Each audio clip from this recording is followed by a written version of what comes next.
Hi, welcome to Grimalkin Wednesdays. My name's Judy and I run Quiet Your Records. This is a collaborative effort with Grimalkin Records and rumblepak. We're talking with some creative folks and raising some money for Virginia Anti-Violence Project, who works with LGBTQIA+ survivors of violence in Virginia. They do a lot of really great work and we highly recommend donating to them. And stay in tune for some really cool words and some nice music.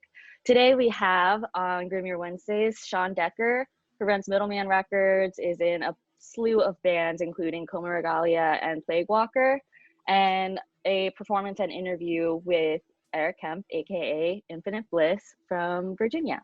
So, hi Shawn, how are you? Hi, I'm doing well. How are you? I'm okay. How's your day been? You do anything interesting? Not too much. I read some comic books, just trying to get some things in line for the weekend. I do a lot of recording and stuff over the weekend. So, What kind of recording are you doing? I think I will work. I am mixing. Well, it's mostly mixed, but I am mixing a project called Lacrima, which is Christopher Rodriguez from Masanera, Tom Schlatter from Hundreds of AU, Seth Babb from Funeral Dimer, and myself. Damn, super group. Yeah, it's cool. It's a fun project. I'm like finishing that and am recording something called it's called Cordata. It's a project that Tom Schlatter and I did. It's full band, but it's like acoustic guitars and lots of string sounds and stuff. So I thought I want to make a record that like blatantly attempted to rip off Return of the Frog Queen. And so that was my thing, trying to do that. And so I'll be working on that this weekend. That's really interesting. I think something that I've noticed about you and your work is that you're involved in a lot of different steps in, I guess for lack of a better term, the music industry, from when it comes to writing songs to recording them for yourself and others, performing, putting out physical releases and supporting others through like promotion and things like that. How do you find that your experiences in like one area may influence the other areas of your life? Well, having like some of the technical skills, like involved in recording and stuff can certainly be useful. Like if someone, is experiencing some kinds of problems in like, whether it's like something they're not getting out of their recording, or even just like simple stuff like someone sending you the wrong kind of files or whatever, then you have the knowledge where you can edit that yourself instead of having to run back to an engineer, or something like that. But as far as like being like a person that does all of this stuff themselves and also runs a label, it's just like basically, I mean, I'm sure you feel the same way. It's like, how would I want someone to treat me in this situation? How would I, like, what would be good, like, for me if I was on the other end of this? I find that like I notice that a lot of your work is constantly like community and collaboration oriented. I think one thing that is a pretty clear indicator of that is the Middleman compilation or cover compilations that happen. Oh yeah. I feel like those are like a crowd favorite. They're so fun and they're so like there's so many different kinds and they like raise awareness and like money for so many different kinds of like organizations and groups and people. Could you tell us like what's your philosophy on cover comp? Well, I think I decided like to try to do that instead of just having someone send you like an unreleased song, because I feel like it's kind of a freebie for the band. Like bands always are reluctant with, and I understand, to like release a song like that's strictly for one thing, you know, and not other things. But when it's a cover song, you know, it's like, well, we've always wanted to do this cover, and so this will be for a cool thing. And hopefully in a lot of instances, it doesn't take a lot of prep time or whatever, because, you know, it's a song that maybe they don't know how they want to approach it, but it's a song that's known to them, instead of like, hey, you need to write a song from nothing, you know? So it's just felt like it's, it gives someone a head start into the project, as opposed to, you know, asking for something precious to them, you know, and not that they wouldn't hold their, you know, their output as precious anyway, but, you know, it's just like gives them a head start into that. And hopefully everybody, like I said, you know, just has fun. Like, because yeah, that's one thing that you know, I've seen people be negative about cover comps, and it was, you know, it reminded me of when I was doing some a few years ago, and I was actually doing the block party songs, and like Matt Tong is like such an incredible drummer, and I was just like really having a hard time like doing the drums, and I was trying to do them perfectly, and I was like getting really frustrated, and I was like, this isn't why I wanted to do this. Like, I wanted to do this because it was going to be fun, and because hopefully I could do something that, you know, like you said, raise awareness, and I can raise some money to help people, you know, in one way or another. Not so that I could like think I didn't do something as good as someone else, or, you know, because like by that metric, like you shouldn't feel like you should be able to do the song better than the people who made it anyway, right? So like, Yeah. you know, so like it's like, yeah, I just had to like let go of that and just like have fun. And so that's, you know, my response to that is like, it's just like, aren't, you know, don't you just want to like listen to it and have fun, like, and, you know, hear what somebody else like is trying to do. For sure. I think something that has been on my mind is kind of along the lines of that, where like literally the question of like, don't you want to have fun? And then kind of the question after that ends up being like, wait, how do I have fun? How do Yeah. I enjoy life? How do I not be so depressed or like bogged down by the state of the world around us? Because that shit's real. And yet, you know, how are we supposed to like enjoy life? Yeah. And like music's a big part of that. Yeah, absolutely. I mean, I don't know, you know, like it's wild when you think about the kinds of connections that you made like through music and stuff. And like, I think, you know, like I personally wouldn't be here still if it weren't for these connections, you know? And yeah, I don't know, this last like month or so, it's been really hard because I've lost like some people that were very close to me, and it's, you know, uh, it's like, if it weren't for these people, you know, I wouldn't be here right now, and now they're not here, and so you're like, how am I gonna make it now? But yeah, sorry to go like off on that, but yeah, I don't know, I guess I think even if I'm not very good at it, maybe I'm that person to somebody else or something. I don't know. Yeah, like I found that like cover comps are actually, kind of circling back to that, honestly has been like a good um kind of like a prompt to just be creating Yeah, and to kind of like challenge myself to um just like hear something differently than maybe that I would have before, or get someone else to hear something differently. And that's something that I really like about like for example like the I gotta give a shout out to Grave Neighbors, because I'm on it. But I particularly like those because I mean I think it's like interesting the song choices that people do, but like at the end of the day, it's like I could like somebody's cover of a song and not like the original song, and vice versa. And I think like just the fact that we get to explore those things is really interesting.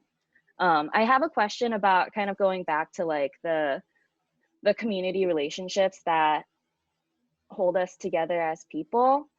Um, so I think like the idea of like DIY community, it's really hard to define. And I think like the more that we need community and have that craving for connection, the harder we try to define those things. And I feel like that's where like a lot of like internet arguments come from of like DIY is this, the DIY is not that. And I'm like, Yeah. well, what do you need? What are you looking for? So I guess my Yeah. question for you is what do you think like is the characteristics of a strong community slash one that you want to be a part of? Like, I don't know what, like, I tend to find myself out of a lot of these arguments. Sometimes, like, I hear about DIY Twitter or something, and I'm like, I don't really know what that means. I don't know how you, like, I don't know how someone sections off a part of Twitter to be DIY Twitter or whatever. But yeah, I don't know. I've always just found that there are so many people that aren't taken seriously, that aren't given a chance to like pursue like, you know, their dreams, like however simple they might be, or like however vast they might be. And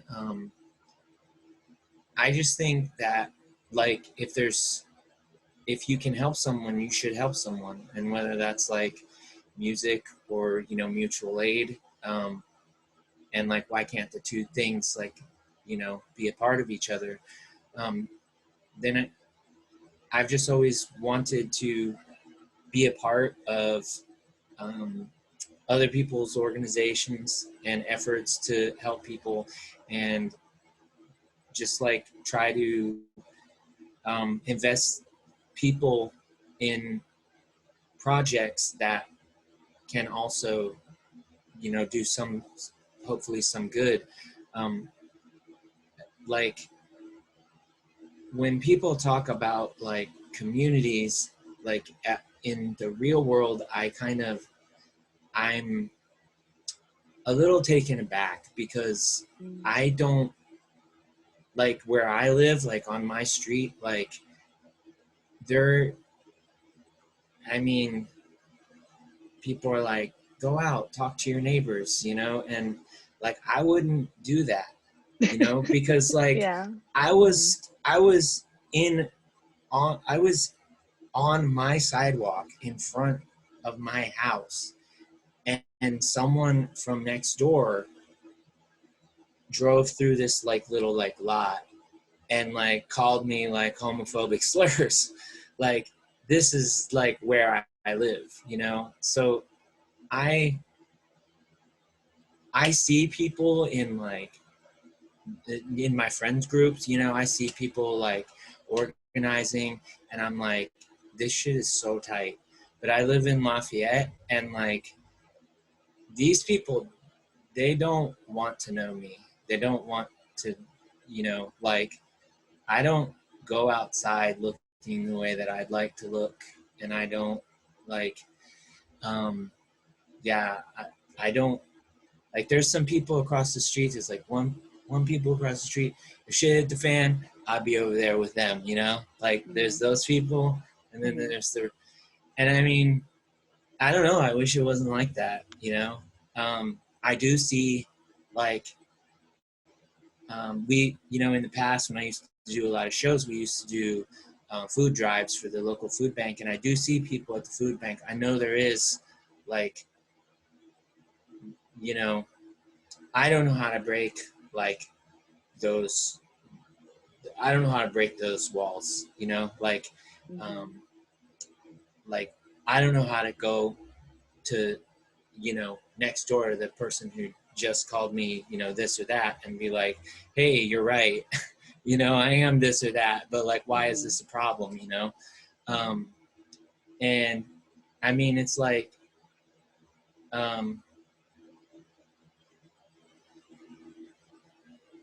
you know, you see this more like from people in, you know, like the Northwest, like the Dakotas and stuff, you know, you see about like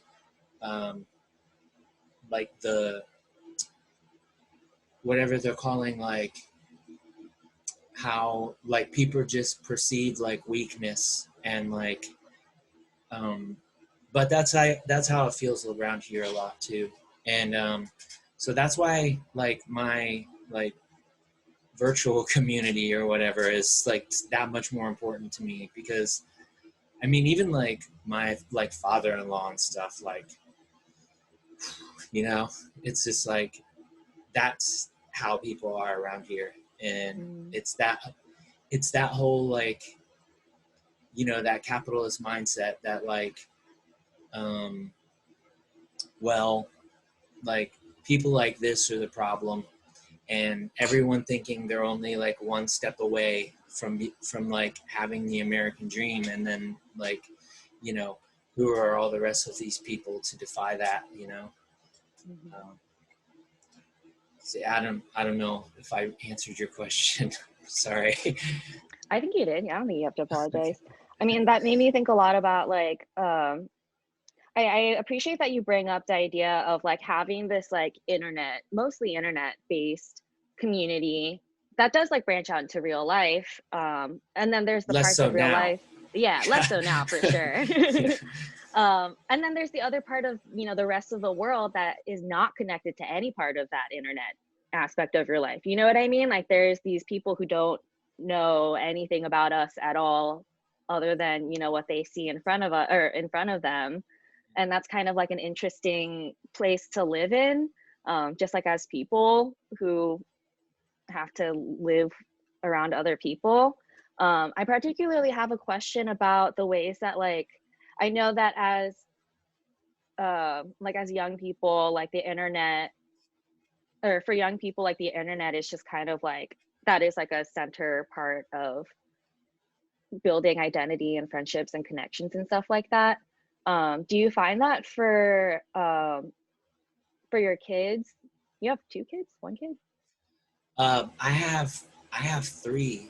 3. Oh, I'm so sorry. Yeah, no, it's fine. 2 plus 1. Okay. Yeah. Yeah. Yeah. So like, I guess in regards to like having kids and kind of having that like framework of, you know, being one of those people who like gets to expose them to the world and also kind of like guide them away from certain things. Do you find I guess just like what do you think about the ways that you have to navigate that, and for yourself and for your kids? Yeah, I mean, it's kind of weird. Like my kids, like they're not really that interested in that much. I actually have one of my kids is 18 and moved out like right before like it moved out in March, like right before this all went down. So I actually have not seen him since then, and that's, but like, so he has like an Instagram. He doesn't have a Facebook. He doesn't care about that. And he has like a Twitter and a YouTube channel, but he doesn't do any of that. Like he just really into games. So like he makes like a lot of friends like playing Smash or whatever, you know. My other, you know, they're younger, and yeah, they're not really interested in all of that yet. They play a game called Roblox, but it's like all like super anonymous, and like as far as like getting on the computer, that's all they care about. They don't care. They like to watch like Lego build videos on YouTube, Those are great though. Those are And really fun. I mean, will you know, say. they are, and so they bring me these they bring me these videos and they say, help me do this, and I'm like, okay. But yeah, they don't they they do, they don't they're not interested in that stuff yet. I mean, I think that, you know, there's obviously like a lot of reasons for people to be worried about the things that, um, their kids get into on the internet. And I just always just like anything else with parenting, I try to take it as it comes. I don't have like I'm not Iron Man. Like, I have a contingency in place for every single thing. I just, I'm ready to hopefully rise to that when I need to. For sure. Yeah. I mean, and who knows what the future will hold. And hopefully by the time that, I mean, if they ever do get interested in that, then there'll be good things to offer. And I feel like you're somebody who would be able to show them cool things. You know what I mean? We're So like, far, so good. do they like your music? It's funny when like one of my children is going to be 10 on Friday, and when he was little, he would listen to Inspirata all the time. He liked to, because I have an automatic turntable where you just press the button and it puts it down on the record, and he liked to go over and press the button and listen to the record. He would listen to it a lot, and he called it daddy music. And one time we had a show here, and Fleshborn was here, and they were listening to something, and he told them to play one of my songs. And so they were on a laptop, they were playing Coma Regalia, and my kid was running around rocking out. That's like a story that Parker likes to tell, and it was pretty endearing. But my 6-year-old, he doesn't like a ton of music, but I was listening to Kai Voss. I have a tape, and I was listening to that, and he likes that. And last night I was listening to At the Drive-In, and he liked At the Drive-In.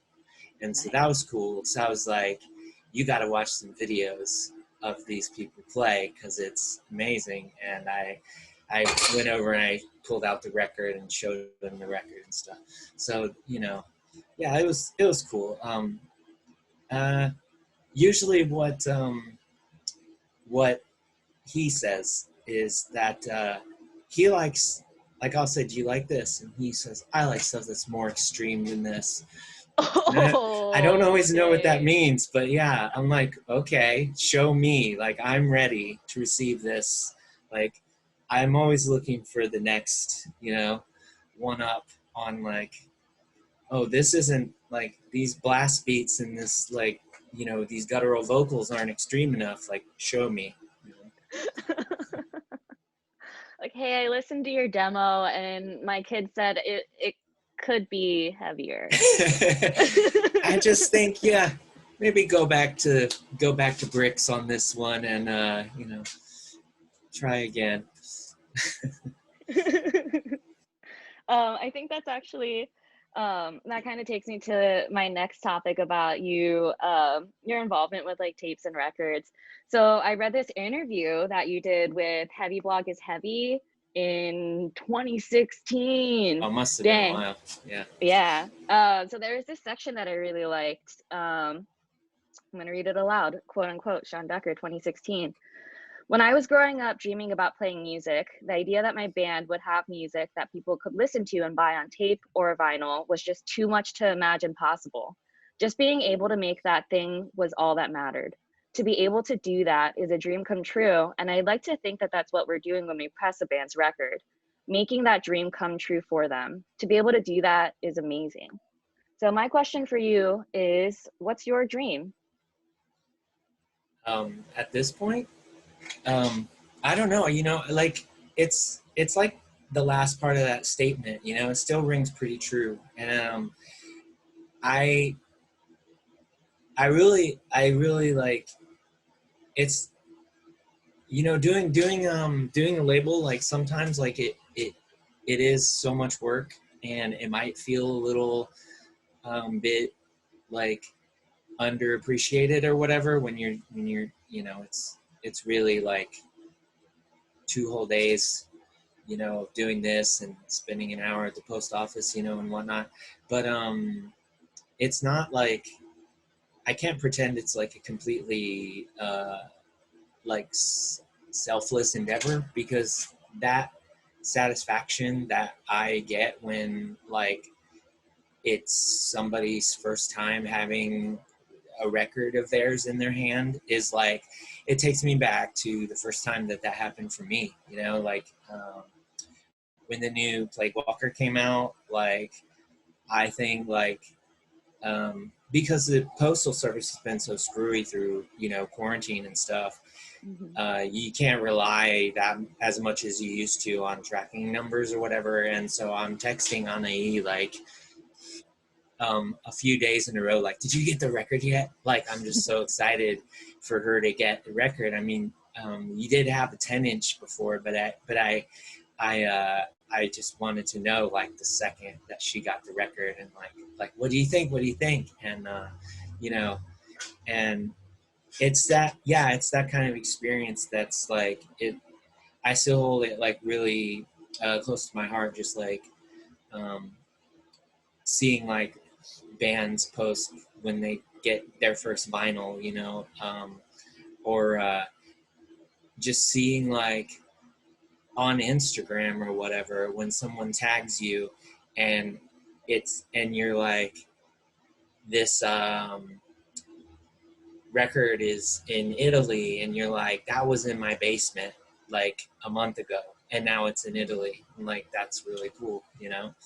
Um, and I don't know, I get really corny like sometimes, like um, my friend Al designed the Como Regalia shirt that we took on our last European tour, and someone bought one and put it on like right then and there. So I had to take a picture and send it to Al, like, someone in Italy right now is wearing the shirt you designed. And it was just, it's so fun. It's all these little things. It's all it's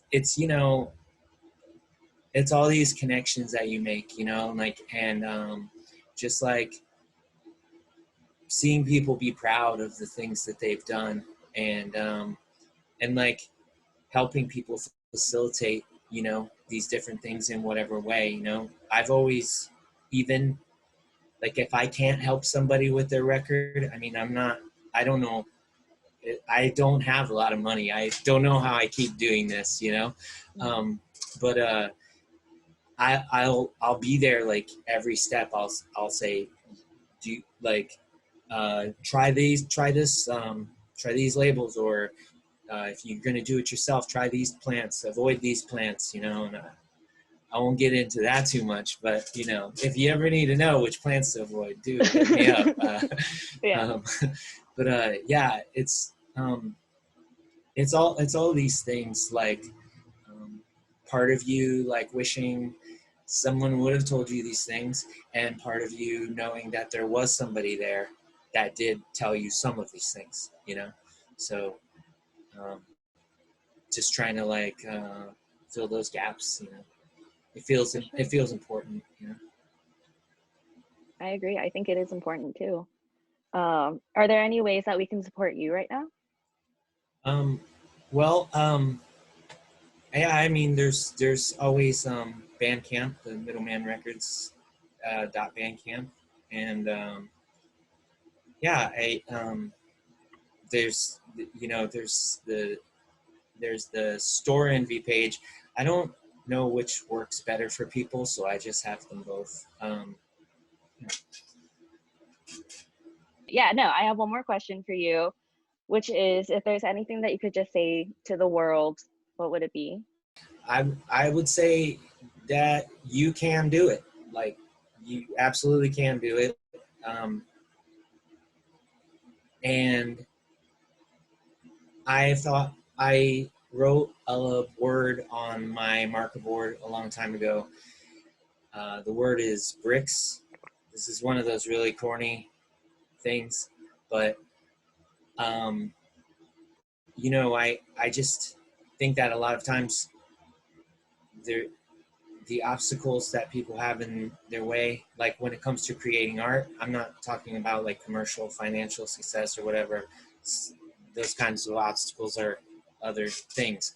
But when it comes to creating art, you know, there's like these imaginary things in your way, and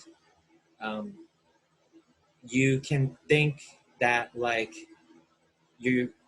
that you might not be capable of something because the process seems so overwhelming. But like when you make a wall, you can do it one brick at a time if you need to. And like, you can do that at your own pace. You can like do 10 bricks in one day, or you can do one brick. But like, as long as you are doing that, you can do it. Like, you will eventually finish what you're trying to do. Like, whether it's like, you know, you're trying to write a book of poetry, you're trying to write an album, you know, do one thing that furthers that every day, and eventually it will be done. Like, and yeah, don't hold your art too precious to where you don't finish it, because yeah, I mean, done is better than perfect. That's excellent. Dang, I gotta write that one down. Done is better than perfect. That's good. That's good. Well, thank you so much for being on the show, Shawn, and for sharing about all your ideas and for the work that you do. I'm going to go ahead and say, not just for like the Screamo community, but for the vast whatever that is DIY and whoever exists, I don't know, in the music world. I'm sure at some point, I honestly think that I don't think it would be a far-fetched to say, like, with like the butterfly effect and whatnot, that like your work has definitely impacted people that you care about and care about you. So I think that's really neat, and thank you again. Thank you, Judy. This is Grimier Wednesdays. Just wanted to give a little heads up that right now and anytime is a good time to donate to Virginia Anti-Violence Project at virginiavp.org. They do a lot of great work supporting LGBTQIA+ survivors, particularly people of color, trans folks, queer folks. Well, I guess that's like all alphabet people in general. So please give them some of your dollars. And right now we're gonna give Infinite Bliss some of our attention because he's gonna do a performance for us, and we'll check back in a little bit. Hi.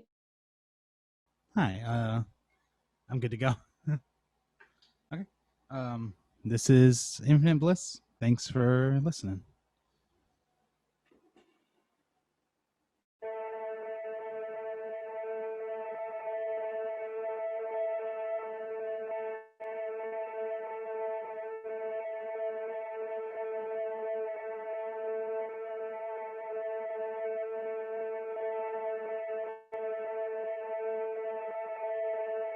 All we say to America is be true to what you said on paper.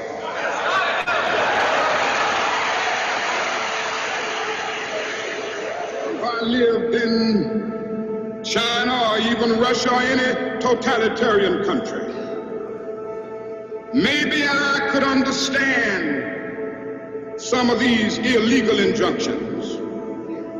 Maybe I could understand the denial of certain basic First Amendment privileges because they haven't committed themselves to that over there. But somewhere I read of the freedom of assembly.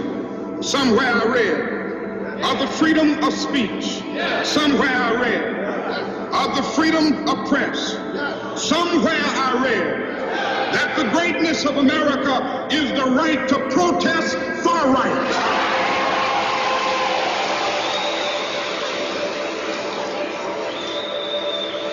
And so just as I say we aren't going to let any dogs or water hoses turn us around, we aren't going to let any injunction turn us around.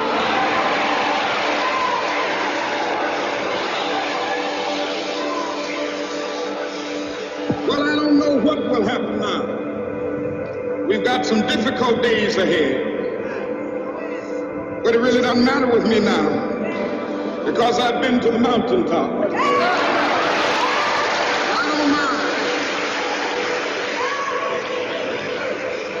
Like anybody, I would like to live a long life. Longevity has its place. But I'm not concerned about that now. I just want to do God's will. And He's allowed me to go up to the mountain. And I've looked over and I've seen the promised land. I may not get there with you, but I want you to know tonight that we as a people will get to the promised land.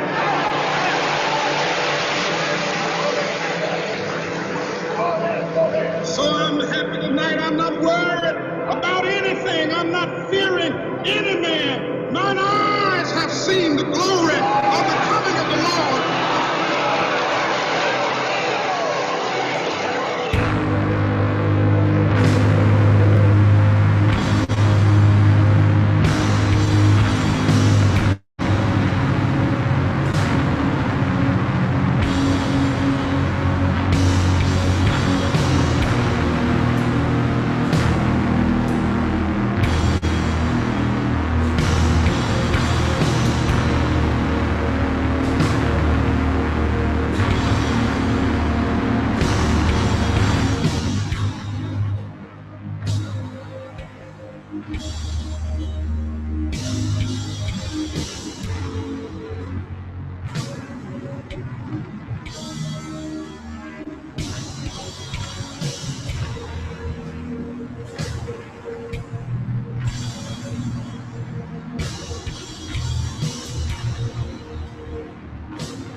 Thanks. One song left.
Thanks.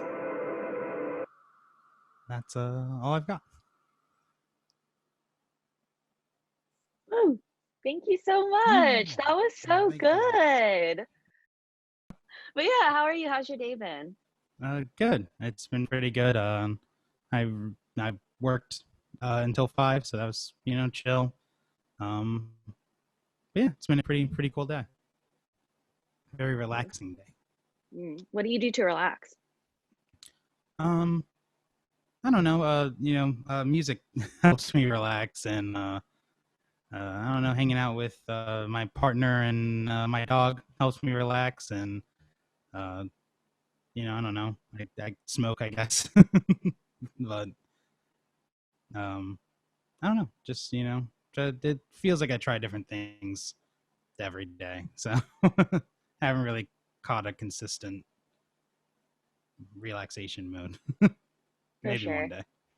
Yeah, I would say that's actually pretty reflected in the music that you make. Is that there's kind of like variations on like this style and subjects and like themes based on what it seems like, just like how you're feeling or what you're working on.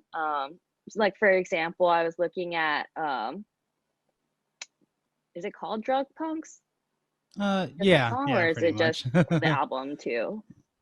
Yeah, I mean, it was just like 2 songs. It just Drug Punks and Everything Went Black. So it's not like a album title. It's just like some songs I put out. I think that counts as an album or like an EP. But anyway, regardless of that, so so I was like listening to that. I found that was personally relaxing for me. Oh yeah. Yeah, but I feel like that it is definitely kind of like 2 sides of a coin, where like that kind of like drony, noisy ambientness I feel like is present throughout your music, but then kind of like the more I don't want to say jangly guitar. I feel like that's not the right word for it. You can call it jangly guitar. I listen to a lot of jangly guitar music. Okay, so. Thank you. I wasn't sure that'd be offensive or something. Oh, it's no. not like an inherently bad thing, but yeah, kind of more like there we go, shoegazy, like more like shoegazy, like guitar forward, as opposed to like Everything Went Black, which is I would say a lot more doomy, gloomy, drony wony. It's really great. Could you tell us a little bit about kind of your inspirations and your influences for creating? There's a lot of different, I guess, artist influences. I don't know. For a long time, I guess I tried making music based on some preordained like idea of like style or genre or whatever. But with Infinite Bliss, I just try to channel, I guess, myself and my life into music. And I try to just throw any other preconceived notions out the window.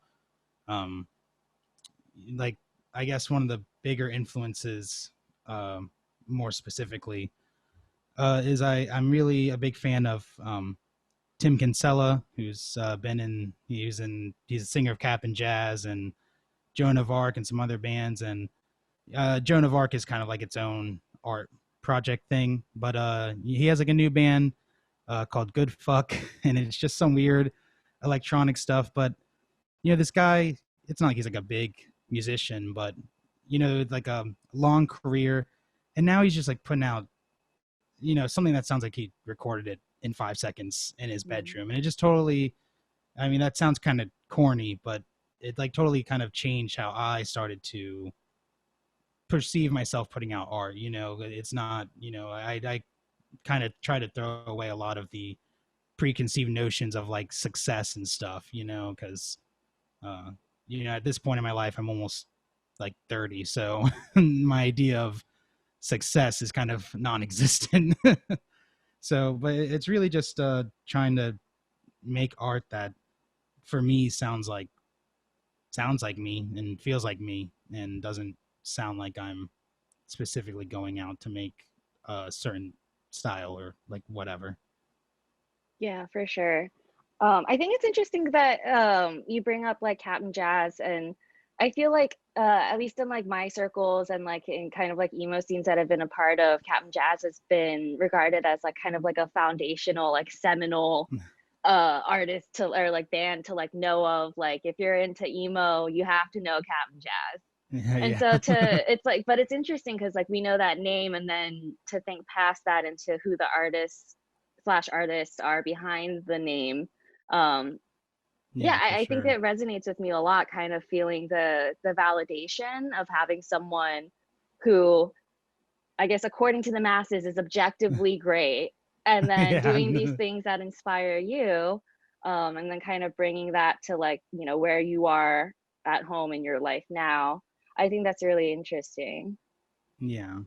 Yeah, he's I mean Tim Kinsella, and I mean I haven't really gotten I've actually been like privileged enough to meet him before, um and he's like a super nice guy. So I wish I could meet the other members, but it seems like, in general, I'm like a big fan of Cap'n Jazz and a lot of the offshoot bands, and um a lot of them seem like they're kind of doing whatever, and I don't know if that's like a mindset. Like obviously in the 90s, the idea of like indie band success was totally different than now, so maybe it's just a mindset, like they've never really been trying to get some sort of like idea of like mainstream like success or commercial success. But it's just kind of cool. There's a lot of emo bands. It's like I used to be like super into emo music, so I've heard a million of them, but very rarely in that, or I think even any kind of music, do I think see so many artists just kind of doing their own thing afterwards, and really just not focusing so much on, I guess, like people pleasing commercial music stuff. For sure. I mean, I think that kind of plays into what we touched upon earlier about, you know, in my head, I consider like even just one song, two songs, I'm like, that's an EP. You know, an album for me is Yeah. like four songs, five songs. I don't know. I'm sure there's like actual like standards to how that goes, but then also the idea of like things having to be packaged in a way to be considered like a finished, good, presentable product, I guess. Yeah. Yeah, that is definitely something that I would say like every artist has to like grapple with at some point in their lives, right?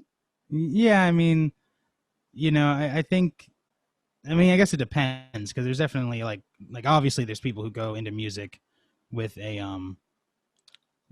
preordained idea of whatever they're trying to strive for. But I think once you start having to have like now I work a 9 to 5, and like I can't sit around debating whether or not something should be 2 songs or 6 songs. And honestly, I mean, I listen to bands like Sunno and Planning for Burial and stuff. I mean, an album can be one song, an album can be one 5-minute song, and you can call it a full length. Like Yeah. it totally, I don't think it matters. I mean, I'm sure record executives, my label executives might care, but uh, I don't think I care about that. Yeah. Because not that like I genuinely think that like everybody should be creating and should be making music, just Yes. like as like a healing tool. You know, it's like good for you. It's good for Yeah. everybody, even just to like, you know, learn how to communicate with yourself or even with others too, and like Mm-hmm. process emotions and stuff. And then kind of like and then enters the realm of like capitalism, where it's just like, well, what are you going to do with this? What's the point? What's the purpose? You know, what's Yeah. its value? I think about like uh, my own or any art value as like the value of it as art, but I try to at this point not think about it in the capitalistic sense of like money and stuff like that. Honestly, at this point, I kind of went through a weird uh, period of like hyper obsessing over stuff like that, and like commercial viability and all that stupid bullshit, and it like ruined it for me. I mean, at this point, I think I'd be happy with the 7 people in this chat listening to my music than I would be if I was signed to like Warner Brothers, other than like money, I guess. But, you know, making it a job, or just some of the ways I guess I perceived it, like started getting exhausting. So, you know, I mean, you know, obviously if something is 100 songs, like, and it's made with some sort of context, that's good. But, you know, I mean, like right now I think you see it in a lot of like pop and like rap music, these like 30 song albums just to like rack up streams. And it's like, I'm never going to put out like a 2-hour freaking CD. Like that's just ridiculous, you know? And to me, it seems almost like ridiculous for a lot of music that's that long. But, you know, and then there's, you know, I'm sure there's people who have released 100-song albums that every song matters in the context of the album. So, you know, I guess to each their own. But for me, it definitely, it was exhausting trying to consider like commercial viability. So at this point, I just totally don't. Yeah. I mean, even outside the realm of like commercial viability, kind of deciding like how you want to present like these like personal things that you've created, or just like, even if it's not personal, just things that you've created. I think that's kind of a personal thing. You know, it's like as far like as much as you can be like, I put my heart and soul into this and this makes perfect sense to me.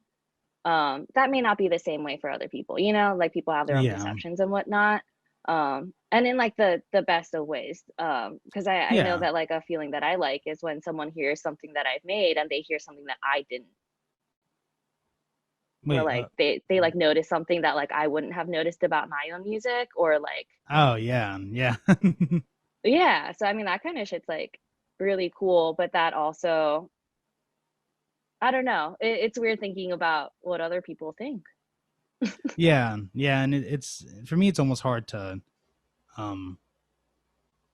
put myself into those kind of shoes. I mean, obviously with like 10-minute long drone songs, there's a lot less people who are going to sit through something like that. But you know, to me it's like almost like I feel like it's almost impossible to perceive how other people consume or listen to art. I mean, it's definitely cool, you know, when a friend of mine you know, buys a tape or something, or like you said, tells me something that I may not have even noticed, or something that I didn't care about when making it. But you know, I don't know, maybe it's like narcissism or something, but I just like, I can't even like perceive. I feel like even the way I consume art is probably not, I don't know. it's just so personal to me that it's like hard to think about it like from other people's perspective, I guess. Yeah, for sure. I mean, I don't think there's like any sort of like definitive answer for that. Like there's no like solution for how to make people perceive things as you want it to, you know? Like you can't control other people that way. And yet we're still trying to get messages across. Yeah, for sure. Yeah, so there's kind of like that weird give and take there.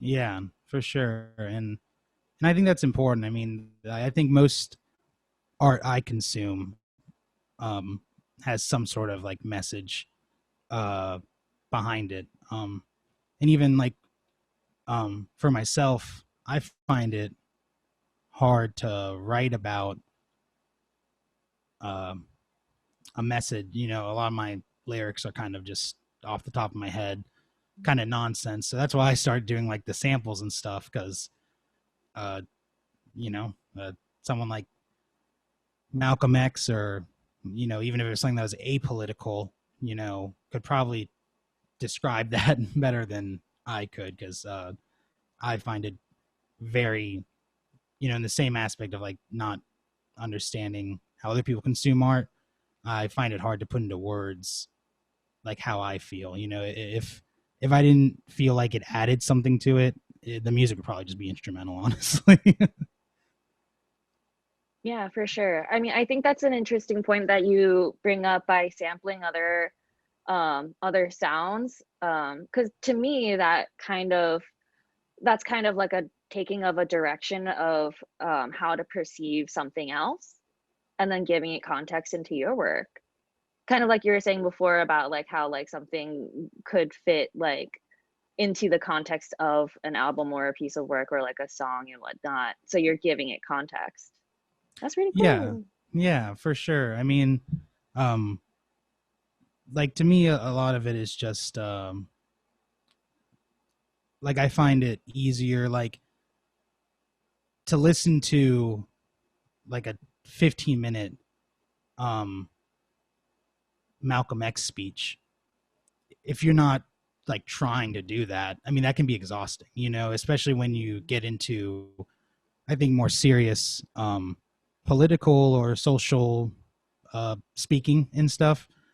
And so, you know, and I always found like I would listen to like Godspeed You Black Emperor, or even like Pink Floyd's The Wall. You know, it doesn't really have a lot of, I mean, it has like weird like samples, but, you know, it doesn't have any political samples. But, you know, when I was young, I understood a lot of like anti-war stuff from that album. And, you know, I wouldn't have, you know, read, I guess this was probably before Wikipedia, but, you know, I wouldn't have read like pacifism or some in like Encyclopedia Britannica, you know, but, you know, I listened to this music and, you know, or, you know, whatever that explain these concepts. And it helped. Or, you know, going back to like Godspeed, like they'll have just samples of someone talking, but, you know, it's crazy how much just having like some ambient guitar or violin or something can take something that might be boring if you're not like in the mood to listen to it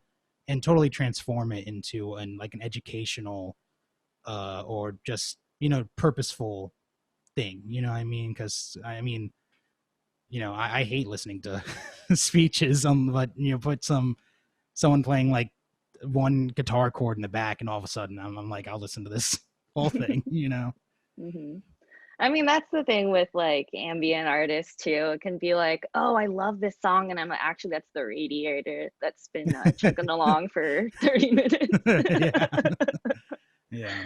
But it sounds great. No, I think that's yeah, that's really cool. It's like kind of like shaping the experience, you know, that you consume something, or that you're like providing for somebody else. Yeah. Yeah, because I guess you're contributing something to it, and so it's something new, and I think that's it's really inventive. Excuse me. Yeah. Thank you. I try. For sure. Kind of on the vein of like trying different things and like exploring. So this is kind of like a broad question for the future. So what would you like to see more of in the future?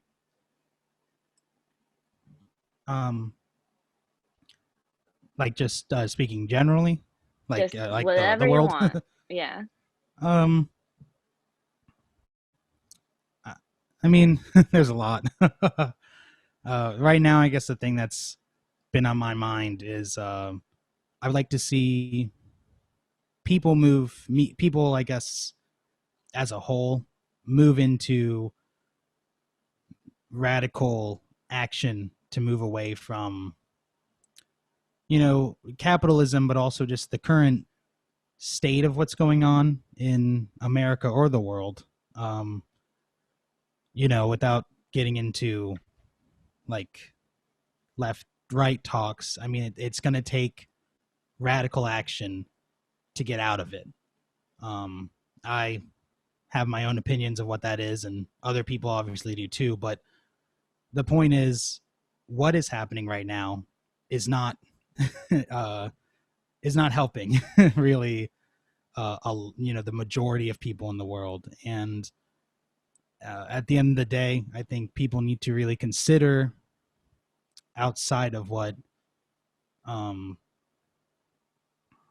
you know, it's not just tradition, but, you know, traditional values are not always correct. And also an idea of radical change being inaction, I guess, isn't correct. And, you know, in a lot of ways, I think COVID has helped some people get more involved And I don't, for me and a lot of my friends, I think it's made us consider getting like involved in like actually, like go to a food drive or go donate blankets to homeless people, or go leafleting for a cause you believe in. You don't. I just think there's a lot of complacency, and again, I'm not talking about like left or right. I just think like you have to go do something, and maybe I don't know if that was happening 50 I don't, like there's a lot of people who say different things, but during the civil rights movement, I don't know if there's like a lack of action now compared to the 1960s, but I do know whatever is going on isn't bringing that. So I guess that's what I would like to see is a change. And what was radical 50 years ago might not be radical anymore, and things that were okay 50 years ago might not be okay anymore. And I think I just hope people start really trying to make a change, and not it sucks. And right now life kind of sucks for everyone. So I don't know, and I'm not saying that like I don't do it, like I bitch on Facebook and whatever, but at some point it's like I don't know, I feel very like apocalyptic about a lot of stuff. So it's like either we're all gonna perish or we need to do something, because whatever is going on, not like I understand it super well, but I don't think it's gonna, I just think people need to change how they perceive like what change is. So I guess that would be my answer, if that answered it. I think it did. Yeah, for sure. I mean, I think that's a very beautiful answer. Are there any ways that we could support you right now? I don't have much to, you can go download and throw me money for my music if you want. I would, what would help me, I guess, is, Grimalkin and Quiet Year Records. You all do a lot of work and a lot of organizing for causes that I am not as knowledgeable about or as good at organizing. So if people would, buy stuff from y'all and do research and donate to good organizations, because that's really hard. That's something I really struggle with. Like I just learned the guy from Goodwill, like the CEO makes millions of dollars and like 5% of their sales go to helping people. So doing research on who to donate to and what causes are good. And my friend Paige just started a little label distro thing called a Human Body Language Club, and he is doing music much more full time than I am. So supporting him would be cool too. But I mean, yeah, really just reaching out and helping organizers and stuff, because I'm not the best, I'm not really good at that kind of stuff. But what you and Nancy and a lot of other people, Shawn, are doing is just really important. And I think people maybe don't realize how important that is, because it takes a lot of sacrifice to do what y'all are doing. And I think people just downplay that. I think that's very important, because I'm not organizing and most of my friends aren't, and because it's exhausting, and I know it is. And so if people support you all and people like you, that's what they could do to help, for sure. And freaking vote for freaking somebody. I don't care. I have some views on voting, and I'm not gonna say it's the best thing ever, but if you can vote, go vote. I mean, if it gets somebody, if it replaces some bad guy with a good guy, just vote for someone. You know what I mean? Not Trump. Don't vote for but Yeah. but vote for somebody. Yeah, because I know some people can't and don't want to, but if you can make it, or you can send your vote in or whatever, if you have like the physical ability to do it, do it, because that would help everyone if Trump wasn't in office. I think so too. And I say that like with nuanced socio-political opinions, but just please, like, get him out. Yeah. Oh, so the last question I have for you is also a pretty broad question. But if there's anything you could tell the world, what would it be?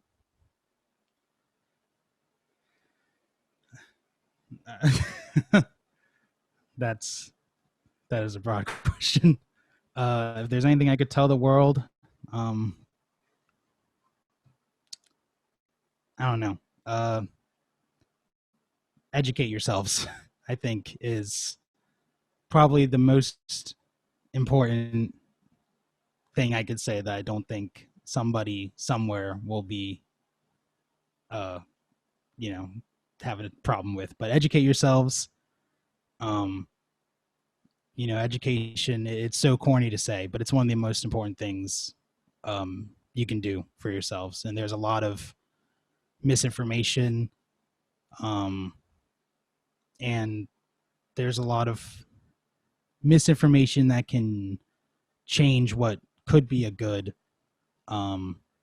cause, or have good, someone who has good intentions. So, like I said about like Goodwill, you know what I mean, or organizers, just educate yourselves, because knowledge is important, and it's what's, other than action, is going to be the next most important thing to change the world, is going to be education, because there's a lot of people, I think, who are just genuinely misinformed and they're uneducated, and a lot of those people, it's hard to say that some people have good intentions, but I believe there are more people who have good intentions than we might think, that are just uneducated, or they've come from backgrounds where they've been uneducated. And so I would say that's what I want to put into the world, is to educate yourselves in any way you can, just actual education and not bullshit.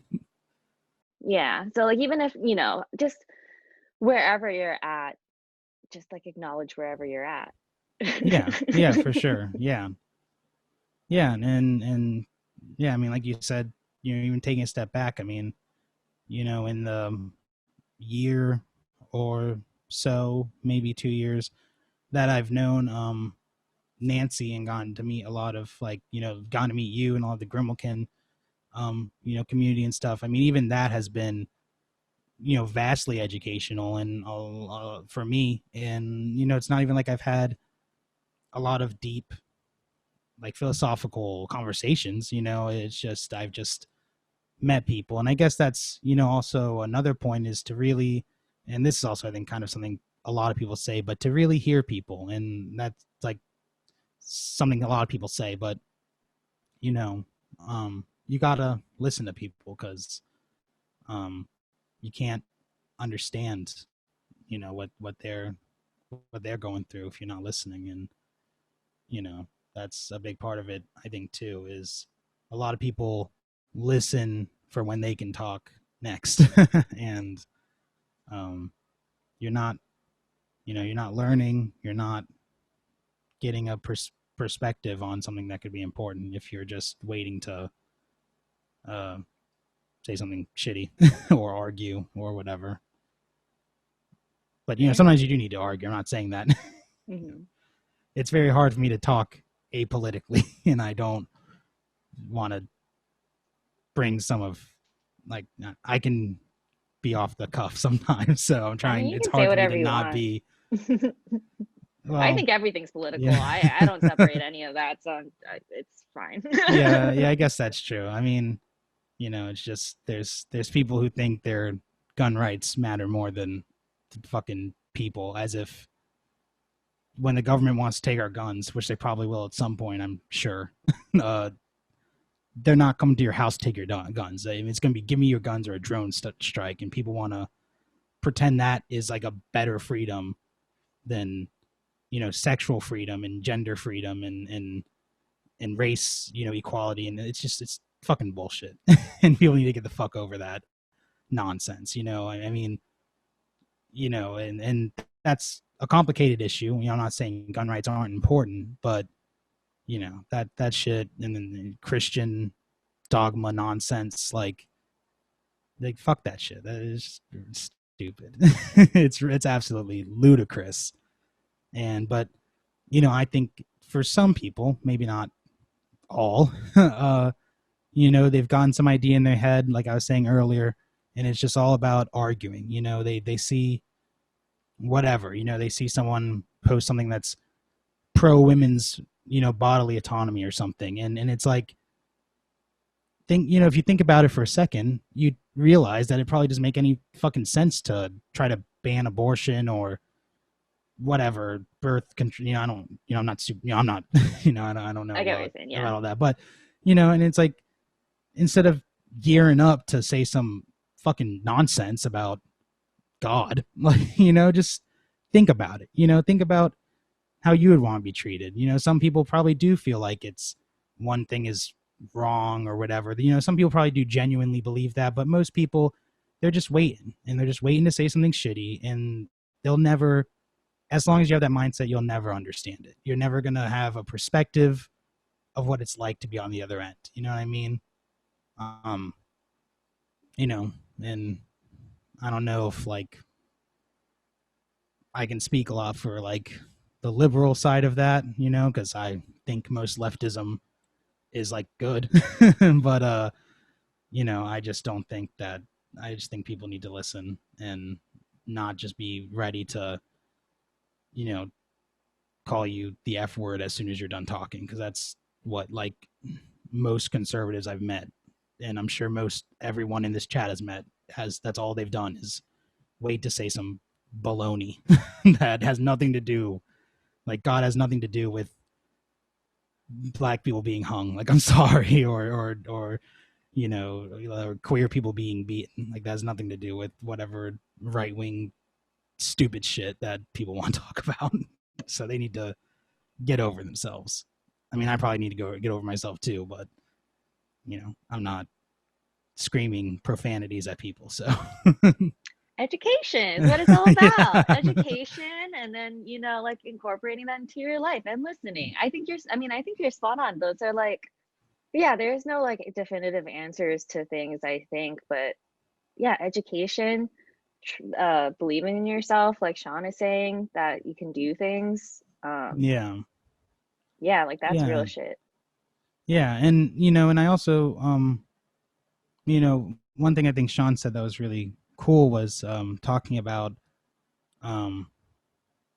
like how community can't be, because I agree with that. You know, I mean, where I live now, I haven't experienced anything crazy, but you know, I mean, I've experienced racism, and you know, I might not necessarily be like identify as queer, but you know, I mean, that sucks when people want to use that to like attack you or attack other people. So I get it. It can be scary to just, I mean, I wouldn't just try to commute with my neighbors, you know, but knowing that online can be like a valid thing, because I think sometimes people feel like, or they've been made to feel like, online community and like online organizing is invalid. And you know, I don't think that that's true. I think online communities and stuff are awesome, and I think it's a great way to reach out and try to do good work and stuff, you know, because excuse me, I mean, if you're lucky enough to have a neighbor that really cares about stuff, I mean, that's awesome, you know, but chances are you probably don't have a neighbor that wants to you know, go to the soup kitchen with you. But you know, I mean, it just I know, like in my experience, I've been made to feel like online communities are like invalid ways of organizing, and I just don't think that's true. You know, I think it's really good that, you know, I think people should feel like it's like a valid thing to pursue and care about. For sure. I mean, we don't really necessarily get to pick our neighbors, but we definitely do get to pick who is in our lives. Yeah. So I think that makes a lot of sense. Yeah. Yeah. Well, I'm going to go ahead and wrap up. Thank you both, Eric and Shawn, for being here and for sharing so much about yourselves. This is seriously so meaningful to me, to be able to Thank hear about you. your experiences. Thank you to everybody who's here. Just want to give a little shout out saying that this is Grim Year Wednesdays. My name's Judy and I run Quiet Year Records. This is a collaboration between me, Grimalkin Records, and Rumblepak. Please, please, please donate to Virginia Anti-Violence Project at virginiavp.org. Or if there's an organization near you that supports LGBTQIA folks, trans folks, queer folks, survivors, people of color, any combination of those things, yeah, get connected, find your community and help people. Believe in yourself. Thank you all. Have a good night. Thank you.